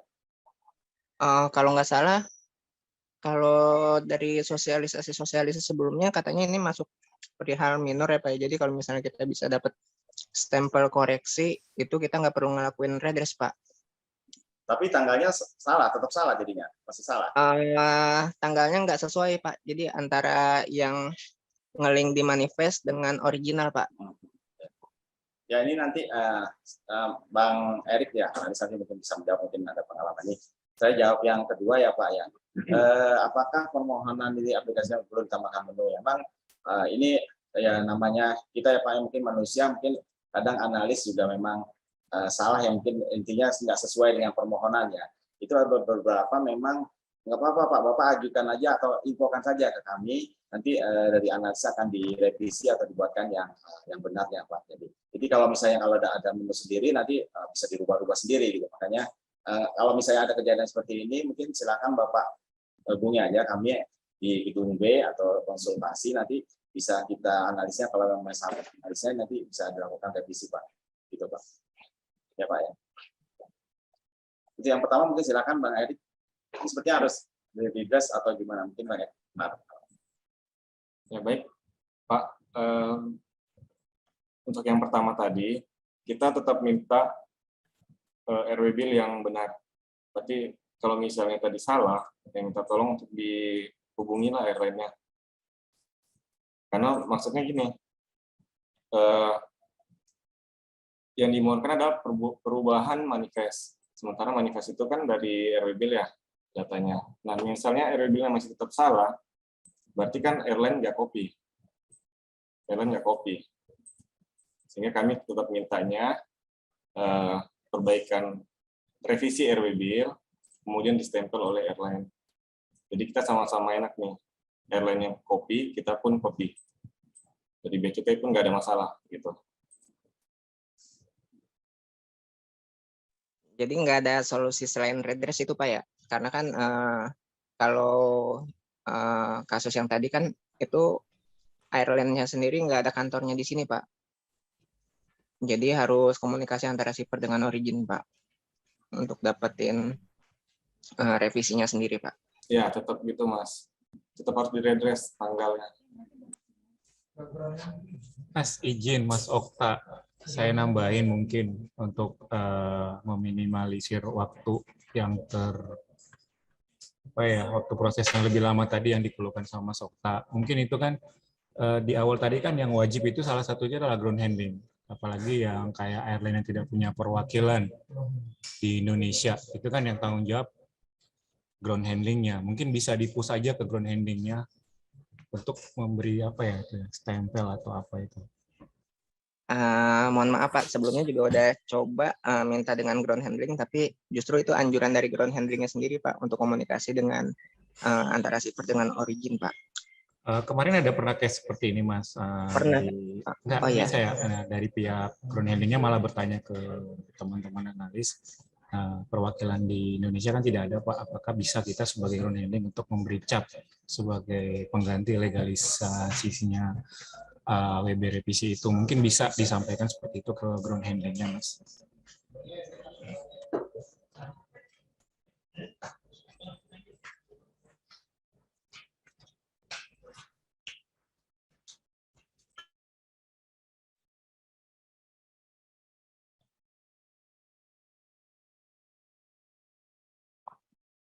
Baik, bagaimana dengan Bapak Okta, sudah cukup menjawab pertanyaannya? Oke Pak, terima kasih Pak. Oke, baik, terima kasih. Pak Okta. Terima kasih kepada narasumber Bang Erik dan juga Pak Yudi atas jawabannya, dan juga tadi ada analis dari Manifest Bang Edward. Terima kasih atas jawabannya. Kita akan masuk ke penanya yang sudah raise hand kepada Bapak Rafli Yaldi dari PT Nakufred. Silakan mengajukan pertanyaannya, Pak. Baik, terima kasih Pak Moderator, Pak Rizaldi. Saya ingin bertanya terkait dengan redress berat ya Pak. Kalau redress berat itu kan biasanya kan harus timbang ulang. Nah, bagaimana dengan barang yang sensitif ya? Barang sensitif temperatur yang kalau dikeluarkan untuk ketimbangan itu mengakibatkan rusak. Nah, apakah bisa ini menggunakan surat pernyataan baik dari shipper maupun konsignee?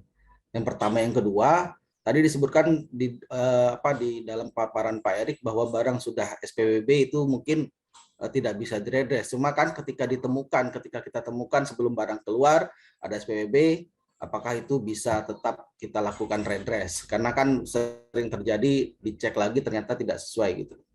Mungkin itu dari saya, terima kasih. Terima kasih Pak Rafiadi. Silakan saya kesempatan Pak Erik berbicara. Izin Pak Rafiadi. Tadi itu maksudnya barang sensitif. Apa ya maksud barang sensitif? Ya misalnya obat Pak ya, obat. Jadi kita ada satu customer yang obat yang mengakibatkan kalau dia keluar raw material itu bisa jadi rusak gitu. Ya dia dia harus ada temperatur.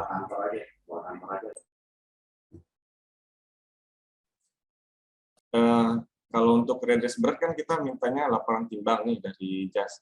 Ya, yang penting ada laporan timbangnya Pak dari JAS atau ground handling apa kan gudangnya.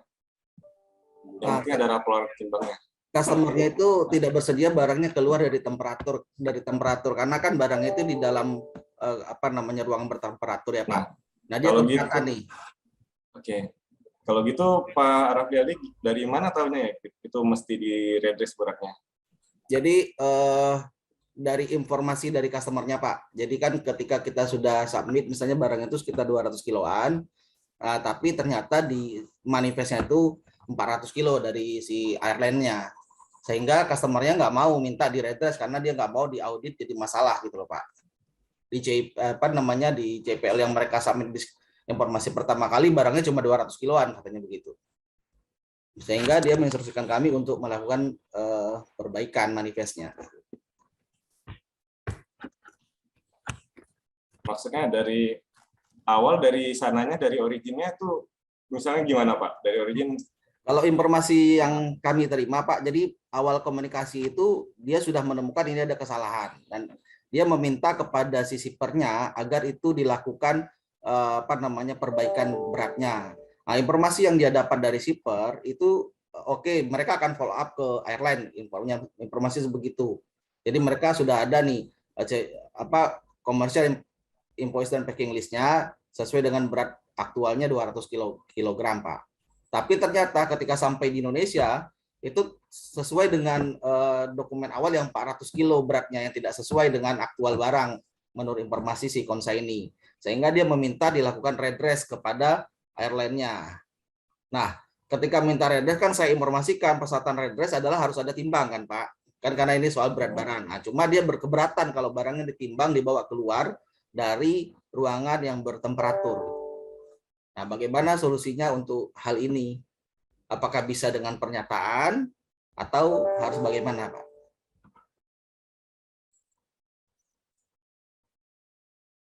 Customer-nya pabrik obat, Pak. Jadi dia raw material obatan.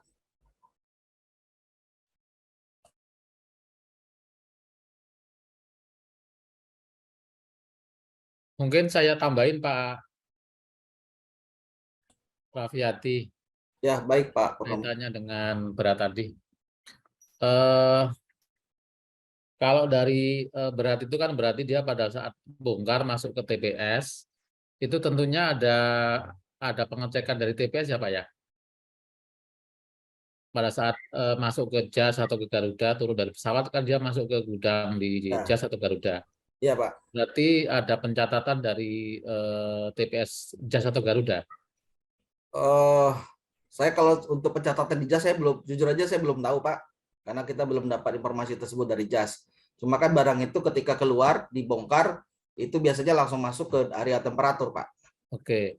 Jadi prinsipnya kan harus ada bukti-bukti yang bukti-bukti yang mendukung Pak. Tadi kalau misalnya keberatan karena sudah ada sudah masuk ke pendingin, keluar nanti rusak. Ya kami harapkan dari gudangnya Pak. Jadi dari pihak ketiga yang menyatakan bahwa memang beratnya berapa tadi 400. Jadi ada bukti kalau memang beratnya 400. Dan setahu saya gudang itu dia punya data di TPS online. Jadi nanti kelihatan pada saat declare di TPS online beratnya berapa. Itu yang bisa menjadi bukti dari timnya Pak Raffiadi untuk disampaikan ke kami Pak. Jadi intinya ada suatu bukti bahwa barang yang dibongkar yang masuk ke TPS tadi itu nilainya beratnya 400 dan itu dibuktikan oleh TPS karena dia sebagai pihak yang kedapatan gudang tadi untuk menimbun. Kira-kira itu Pak Raffiadi. Kalau dari importernya keberatan untuk keluarin barang karena nggak ada bukti timbang. Berarti dari TPS-nya sendiri yang pada saat ada barang di situ, dia pasti ada data volumenya, data beratnya karena kaitannya dengan sewa di gudang itu Pak Raffiadi. Tapi mohon maaf Pak Purnomo, biasanya kan kalau gudang itu ketika mereka datang itu kan prosesnya adalah X-ray Pak. X-ray langsung masuk ke areanya. Jadi tidak ada proses timbang setahu saya ya kalau di gudang-gudang Pak. Nah mereka datanya itu kan biasanya data dari origin saja Pak. Bahwa berapa dari sistem yang diinput, nah itulah yang akan mereka sebutkan Pak. Berdasarkan dokumen yang mereka miliki. Nah saya nggak begitu yakin jikalau mereka ada bukti timbang tersebut karena kalau setahu saya prosesnya biasanya seperti itu sih beberapa yang kita lakukan baik di pelabuhan maupun di Soekarno Hatta ketika berat ya mereka berdasarkan data yang mereka terima dari pengirim sana dari origin sana Pak. Tapi nanti saya coba tanyakan nah kalau seandainya tidak ada apakah bisa dengan pernyataan? Karena gini Pak, kalau pernyataan sepihak itu kan pernyataan dari yang ngaju dari importirnya. Nah, sementara importirnya nggak tahu tuh beratnya berapa tuh. Yang tahu barang beratnya berapa kan pertama dari shippernya tuh yang dikirim, kemudian dari si airline-nya atau dari si TPS-nya. Karena kan barangnya belum sampai tuh Pak. Kalau pernyataan dari si importernya kan barangnya belum sampai tuh. Nanti dia tahunya kalau berat segitu. Barangnya saat ini sudah sampai Pak. Tapi dari shippernya itu sudah menginformasikan ada email tentang berat barangnya sih Pak. Nah, cuma memang tidak ada bukti di timbangan, tapi di packing list-nya ada gitu Pak. Bagi kami kan untuk membuktikan tuh kira-kira kalau harus ada dokumen tuh Pak karena untuk pembuktian tadi. Benar nggak yang karena selisihnya jauh banget tuh dari 200 ke 400 kan berarti barangnya 400 ke 200 Pak. Iya, berarti barangnya kan separuhnya tuh Pak ya. Iya, betul Pak. Itu monggo dokumennya dari kalau nggak bisa keluar ya kalau pemahaman saya dari TPS-nya Pak atau dari airline-nya. Ada nggak airline-nya Pak? Airline-nya itu ya cuma berdasarkan berat ininya aja sih Pak yang mereka terima. Tapi nanti mungkin coba kami komunikasikan kalau memang nggak bisa pakai pernyataan ya kami akan sampaikan seperti itu sih. Karena kalau misalnya barang ekspor itu kan masuk ke gudang jas ditimbang dulu ya Pak ya di sininya. Kalau ekspor ini impor Pak, impor. Betul nggak Pak saya berarti kan di sananya tadi sebelum nanti muat ke pesawat pasti akan ditimbangkan karena terpengaruh untuk mengetahui berapa sih real yang diangkut di pesawat kan Pak. Ya, harusnya begitu ya Pak. Ada timbangan. Ya, harusnya begitu. Cuma nanti coba kami cek ke airline-nya juga deh. Tapi yang disampaikan kepada saya seperti itu. Jadi ketika dia minta mengajukan redress, nah, dia informasikan dia nggak mau ditimbang di Indonesia karena takut barangnya rusak. Kalau Pak Raffiadi ini sebagai TPS atau korban aja Pak? Saya NVCC sekaligus PPJK Pak. Gudangnya nggak ketempatan yang tadi nggak? Enggak Pak, ini barangnya masih karena kalau barangnya butuh temperatur, barangnya tetap kami letakkan di gudang airline Pak, di JAS. Di JAS? Ya. Nanti bisa ke JAS-nya pada saat turun kan ditimbang juga enggak Pak sama JAS-nya? Biasanya sih tidak ya Pak, langsung masuk ya. Biasanya cuma di ekstrak sih setahu saya kalau keluar. Nanti untuk ngitung sewa tempatnya, JAS-nya kalau berdasarkan data yang mereka terima dari sana Pak, dari dari Qatar. Qatar kan dari informasi dari asal originnya Pak. Biasanya begitu berdasarkan itu sih penghitungan selama ini. Berarti ada data yang salah antara shipper dengan si itu ya Pak ya, dengan si airline-nya. Iya, data yang salah. Informasinya begitu, Pak. Airline-nya mengakui kalau itu salah. eh Informasi dari konsaini iya Pak, bahwa itu ada kesalahannya. Jadi dia minta si konsaininya mengajukan surat ke airline dan surat itu sudah kita siapkan, sudah disiapkan oleh customernya untuk ke airline. Airline-nya akan mengeluarkan surat itu. Cuma ketika saya cek di dalam persyaratan di siap terbang kan ada bukti timbang. Nah, saya informasikan kepada konsaini Pak. Nah, konsaininya keberatan. Makanya saya mumpung ada sosialisasi ini sekalian saya tanyakan begitu Pak. Nah, coba ditanyakan dulu ke jasa ya Pak ya, karena setahu saya jasnya itu ada timbangan beratnya tuh. Baik Nanti Pak. kalau belum ada nanti kita diskusikan lagi kira-kira dokumen apa lagi yang bisa meyakinkan kami untuk bisa direadress Pak. Baik Pak, nanti kami tanya dulu. Mungkin nanti saya bisa update melalui Pak Yudi. Mohon izin Pak Yudi ya. Ya Pak Rafli, nanti Terima kasih, konsultasi Pak lagi Pak, Rafli. boleh Pak. Silakan Ya. Pak Rafli. Baik, terima kasih Pak Purnomo. Baik, terima kasih kepada Pak Purnomo dan juga Bang Erik yang telah menanggapi pertanyaan dari Pak Raflialdi. Bagaimana Pak Raflialdi? Apakah jawaban dari narasumber kami sudah cukup jelas? Kalau yang untuk berat cukup jelas Pak. Cuma kalau untuk yang redress setelah SPBB Pak Erik bagaimana Pak? Apakah masih tetap bisa dilakukan atau yang penting barangnya belum keluar atau bagaimana? Mohon izin Pak sebelumnya. Pak Bang Erik, mohon izin maaf sebelumnya untuk mengingat waktu karena nanti untuk pertanyaan yang terkait berat timbang ya Pak ya. Untuk terkait berat timbang itu nanti mungkin bisa langsung diskusi dengan analisnya di gedung B. Mengingat waktu Pak, mohon maaf sebelumnya. Terima kasih atas pertanyaannya. Kita lanjut ke penanya selanjutnya yang sudah masuk raise hand. Saya pilih ke Bu Nana Sumarna dari PT K-Line Logistik. Apakah hadir?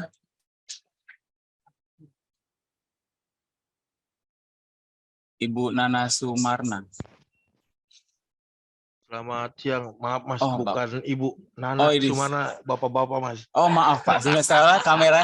Maaf sebelumnya Pak, karena kamera tidak nyala Pak. Jadi saya melihatnya Nana Sumarna. Iya maaf Pak, tolong silakan nyalakan kamera. Maaf sebelumnya Pak. Saya orangnya serem begini dipanggil Ibu. Iya, siap. Selamat siang Pak Yudi, salam semadil Pak Yudi. Ini ahlinya nih, ahlinya. Kalau ada pertanyaan-pertanyaan, Pak Nana nih yang jawab.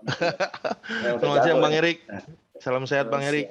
Siang Bang. Selamat siang semuanya, selamat siang Pak Purnomo. Assalamualaikum warahmatullahi wabarakatuh. Selamat siang, salam sejahtera untuk kita semua. Simpel saja untuk pertanyaan saya Bang Erik. Saya pernah kejadian itu yang sama pertanyaannya tadi sama Pak Rapli. Apakah data sebelum perbaikan ternyata kita sudah SPPB, itu kan? Apakah itu masih bisa dilanjutkan untuk redress atau perbaikan lagi? Sedangkan barang udah SPPB berarti kan sudah dikeluarkan Pak, sudah keluar gitu loh Pak, sudah dipersetujuan keluar gitu Pak Yudi. Apakah itu masih bisa diajukan lagi redressnya atau perbaikannya atau gimana Bang Evan? Itu Bang. Terima kasih, itu aja Pak Yudi dan Bang Erik. Thank you Bang.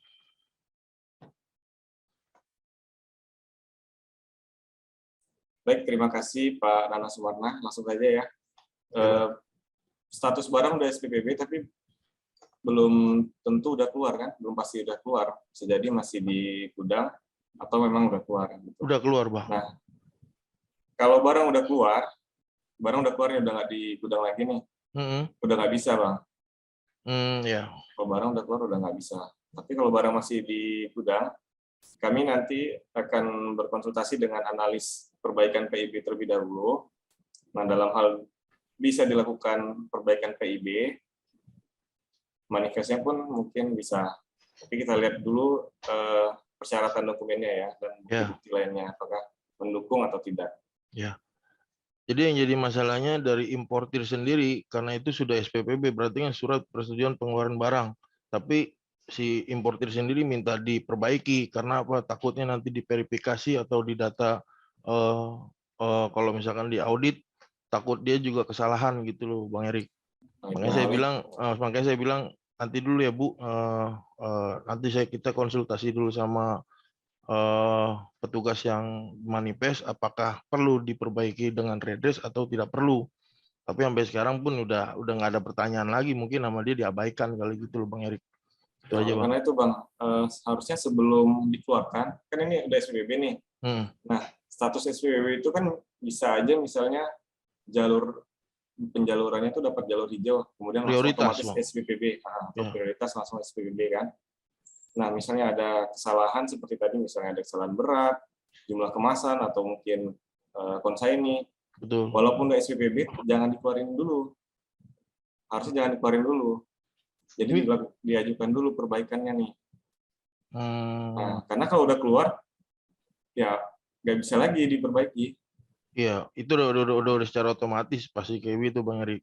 Makanya begitu pas kita taunya itu barang tuh udah keluar gitu loh Bang. Begitu besoknya gitu sampai kita verifikasi sama petugas di importir, baru ketahuan kelihatan itu minta dirubah ininya segala macam itu Bang. Tapi ya itu hanya sekedar pertanyaan sih Bang tadi, karena Bang Erik kan tadi mengupas barang yang sudah SPPB sudah tidak bisa diperbaiki lagi atau diredress itu Bang Erik.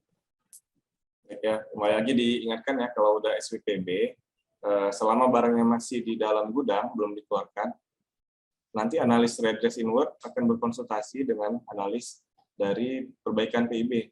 Siap, Bang. Nah, untuk menentukan apakah ini bisa dilakukan perbaikan PIB dan manifestnya. Tapi kalau barangnya udah keluar, udah bukan di gudang lagi, tapi udah di gudang importir mungkin. Di luar tanggung jawab itu, Bang. Nah, itu udah nggak bisa lagi diperbaiki. Oke, Bang Erik. Siap. Oke. Ya, Pak Nana, ya. Siap. Ini ada juga pernah terjadi ya. Jadi memang intinya itu seperti yang disampaikan Bang Erik, nih barangnya udah keluar atau belum ya. Dan case yang seperti ini kita akan koordinasi dengan seksi fasilitas di bawah Pak Catur ya, yang menangani masalah perbaikan PIB. Jadi memang kita selalu berkoordinasi. Nanti kalau misalnya di perbaikan PIB-nya oke, terus di manifest juga oke, itu bisa diperbaiki. Intinya gitu Pak Nana. Ya, oke, siap Pak Yudi. Ada satu lagi Pak tambahan Pak. Ini juga ada ini case yang sekarang saya ada BC11 sudah terpakai. Karena kita komunikasi PIB, di situ kan kita responnya itu silakan menghubungi pihak manifest terkait BC11 sudah terpakai. Nah, itu paling nanti kalau misalnya itu kan saya ke PLI paling nanti kalau lebih lanjutnya ke loket aja Pak Yudi ya. Iya Pak, langsung ke gedung B juga nggak apa-apa Pak, ada di Pemprov, nanti Pemprov akan menyampaikan ke analisnya, nanti bisa dicek Pak. Bisa. Oke.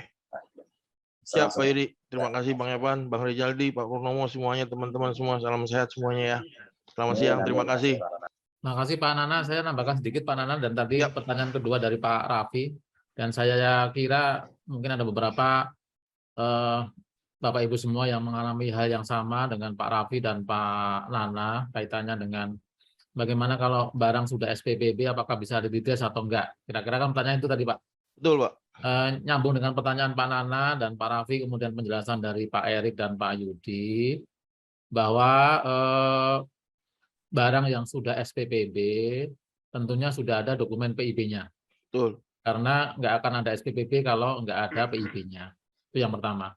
Kemudian yang kedua, tentunya barang-barang tadi karena sudah masuk ke gudang, terkait juga dengan data-data gudang di TPS online-nya. Jadi ada 3 data yang perlu penyesuaian. 1, data di TPS online, kemudian yang kedua PIB-nya, dan yang ketiga di redress-nya. Bagaimana dengan redress-nya? Nyambung dengan tadi penjelasan dari Pak Erik dan Pak Yudi, redress bisa dilakukan bersama-sama dengan perbaikan PIB, jadi tidak bisa redress berdiri sendiri. Redress harus dilakukan perbaikan juga dengan PIB, kemudian dikoreksi TPS online-nya. Kenapa? Karena PIB-nya sudah ada, berbeda kalau PIB-nya belum ada. Di aturan perbaikan PIB, kalau barangnya belum keluar kawasan pabean, itu masih bisa dilakukan perbaikan, Pak. Jadi mohon nanti Bapak Ibu semua, kalau ada barang-barang yang perlu perbaikan data, yang sudah PIB, barangnya jangan dikeluarkan dulu. Sehingga nanti PIB-nya bisa diperbaiki, secara bersama-sama kita perbaiki manifestnya. Jadi semua dokumennya clear. tidak ada yang tidak sama. Kalau kita perbaiki manifestnya, PIB-nya nggak diperbaiki, berarti nggak clear. Kita lakukan perbaikan semuanya, PIB, kemudian manifest, dan TPS online. Jadi harapan kami kalau memang ada kesalahan, mohon jangan dikeluarkan dulu barangnya. Walaupun sudah SPPB, kalau barang belum keluar, itu masih bisa dilakukan perbaikan, Pak, baik PIB maupun redressnya. Itu tambahan dari saya, Pak Nana, Pak Raffi, terima kasih. Terima kasih Pak Purnomo.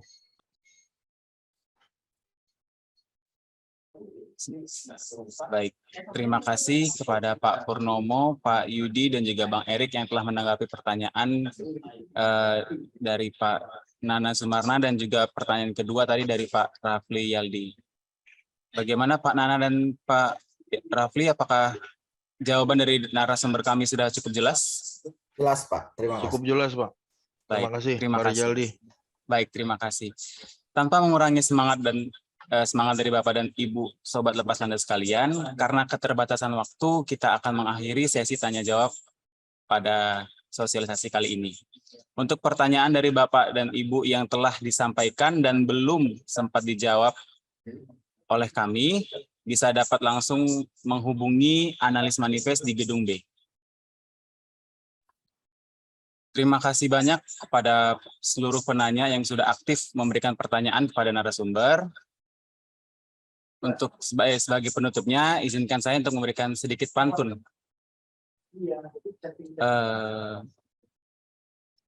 Minum es timun serut dengan biji selasih. Cakep. Jangan lupa ditambah sirup rasa kiwi. Cakep.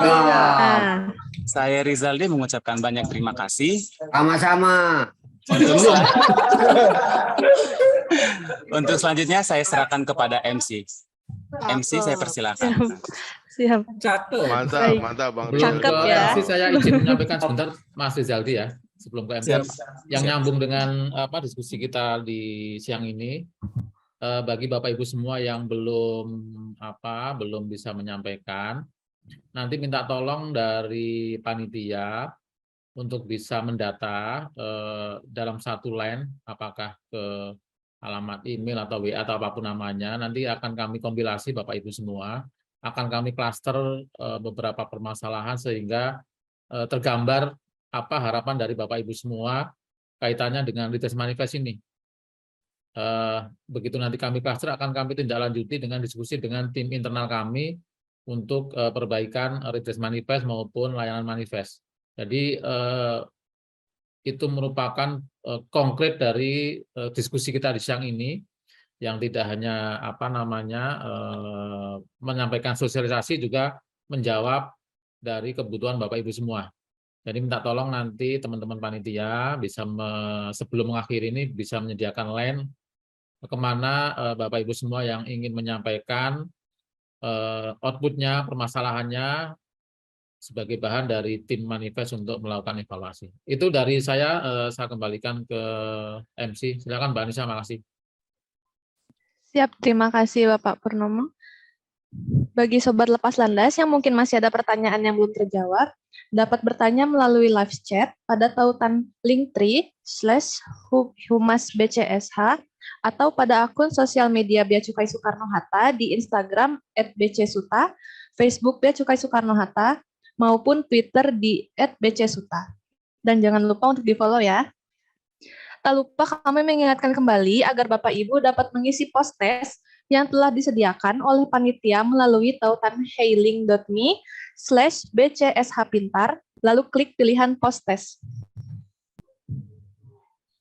Yang bagus ada hadiahnya kan ya, Pak Nisa? Siap. Siap. Ada hadiahnya tuh dari panitia. Betul, Pak. Mudah-mudahan Bagi Bapak Ibu yang mengisi post-test dengan cepat dan tepat akan mendapatkan giveaway.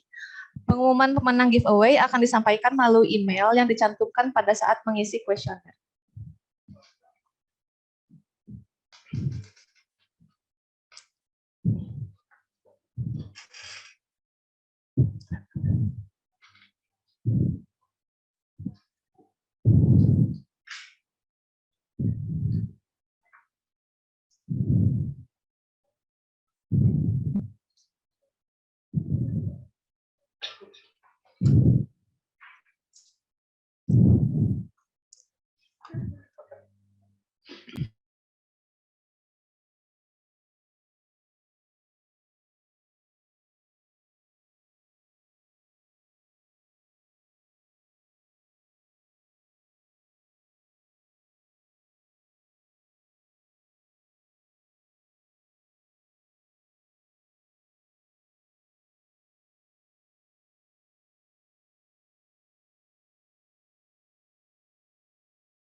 Kami ingatkan kembali kepada Bapak dan Ibu untuk mengisi survei kegiatan. Nantinya materi akan dicantumkan pada form survei. Perlu diperhatikan pada pertanyaan nomor 4, karena merupakan pertanyaan negasi, kami harap Bapak Ibu dapat mengisi kuesioner dengan teliti.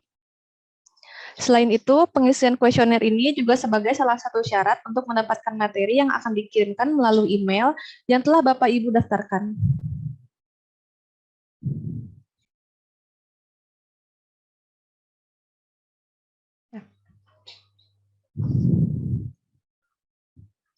Sobat Lepas Landas yang berbahagia, sebelum mengakhiri acara hari ini, kami mengingatkan kembali untuk mengisi postes pada tautan hailing.me/bcshpintar.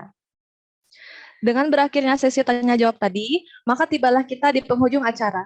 Kami mengucapkan terima kasih kepada seluruh jajaran pejabat, narasumber, dan peserta yang telah berpartisipasi dan memeriahkan acara sosialisasi hari ini. Juga tidak lupa, kami mewakili panitia memohon maaf apabila terdapat kesalahan dan kekurangan selama acara berlangsung. Semoga ilmu yang didapatkan bermanfaat untuk kita semua. Selain itu, saya mengingatkan kembali untuk senantiasa mematuhi protokol kesehatan dimanapun kita berada. Saya mewakili panitia yang bertugas pamit undur diri. Akhir kata, buah nanas, buah ceri. Ditambah gula, enak sekali. Artinya. Cukup sekian sosialisasi hari ini. Semoga bisa bertemu lagi di kemudian hari. Wassalamualaikum warahmatullahi wabarakatuh. Selamat siang. Waalaikumsalam warahmatullahi wabarakatuh. Waalaikumsalam. Terima kasih. Terima kasih Pak Yudi. Bapak Ibu semua.